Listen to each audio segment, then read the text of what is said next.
જૂનાગઢ જિલ્લાના કેશોદ ખાતે આંતરરાષ્ટ્રીય હિન્દુ પરિષદ અને રાષ્ટ્રીય બજરંગ દળના નેતા ડોક્ટર પ્રવીણભાઈ તોગડિયાની મુલાકાત સંદર્ભે તેમનું ભવ્ય સ્વાગત અને સન્માન કરવામાં આવ્યું હતું। કાર્યક્રમમાં ઉપસ્થિત મોટી સંખ્યામાં લોકોને સંબોધતા તેમણે હિન્દુ સમાજની ઘટતી વસ્તી અંગે ચિંતા વ્યક્ત કરી હતી અને સમાજને સંગઠિત થવાની અપીલ કરી હતી।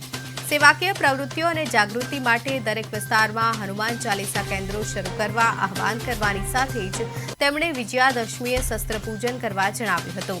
વધુમાં તેમણે સરકાર દ્વારા વસ્તી નિયંત્રણ અંગે કડક કાયદો બનાવવામાં આવે તેવી માંગ કરી હતી।